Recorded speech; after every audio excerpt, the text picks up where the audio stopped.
শীত পড়তেই পুলিশের মানবিক উদ্যোগে লোকপুর থানায় শীতের মরশুম সবে শুরু, তার আগে শীতবস্ত্র বিক্রেতাদের তাদের পসরা সাজিয়ে বসেছেন। ঠান্ডার হাত থেকে রেহাই পেতে অনেকে আগাম কেনাকাটা করে ফেলেছেন, কিন্তু যাদের নুন আনতে পান্তা ফুরায় তাদের শীতবস্ত্রের স্বপ্ন যেন অধরায় থেকে যায়। তবে লোকপুর থানার ওসি পার্থ কুমার ঘোষ কিছুটা হলেও সে সমস্যা নিরসনে অসহায় মানুষের পাশে শীতবস্ত্র দিয়ে সাহায্যের হাত বাড়িয়ে দিয়েছেন। জানা যায়, বীরভূম জেলা পুলিশের উদ্যোগে লোকপুর থানার আয়োজনে গতকাল থেকে গ্রামভিত্তিক অসহায় মানুষদের শীতবস্ত্র বিতরণ কর্মসূচি অনুষ্ঠিত হচ্ছে। রবিবার নওপাড়া গ্রামে 150 জনকে শীতবস্ত্র বিতরণ করা হয়।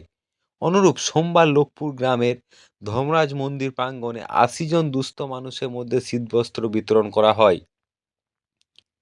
জাঁকিয়ে শীত পড়ার আগেই তথা শীতের মরশুমে প্রাক্কালে শীতবস্ত্র পেয়ে স্বভাবত খুশি স্থানীয় মানুষজন।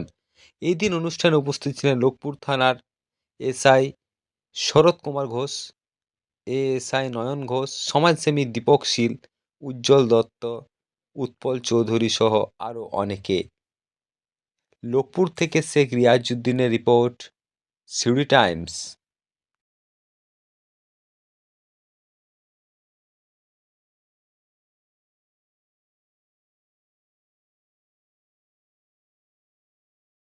বীরভূম পুলিশ তথা লোকপুর থানার পক্ষ থেকে আজকে আমরা কম্বল দান যে শিবির লোকপুর থানার উদ্যোগে আয়োজন করেছি। এই দিনটি আজকে বহু প্রচেষ্টার ফলে আমাদের যে পুলিশের মানবিক রূপ, অনেকে পুলিশকে খারাপ বলে, কিন্তু পুলিশের যে মানবিক রূপ, পুলিশ পদে প্রতিটি মানুষের সঙ্গে থাকে এবং সহযোগিতা করে। কেউ যদি চোর হয় তাকে কিন্তু সহযোগিতা করবে না, কেউ যদি অন্য সামাজিক অপরাধ করে তাকে সহযোগিতা করবে না। তাই যাক, আমাদের লোকপুর থানার বড়বাবু তিনি আজ উপস্থিত থাকতে পারলেন না, তিনিও প্রচন্ড মানবিক এবং তিনি এক থানাকে একদম প্রচন্ডভাবে উন্নতর দিকে নিয়ে যাচ্ছেন। আমাদের নয়নবাবু আছেন, এসআই শরৎ ঘোষ আছেন, আমরা তাদের হাত দিয়ে আজকে আমরা এই কম্বল আমরা দেব। নমস্কার।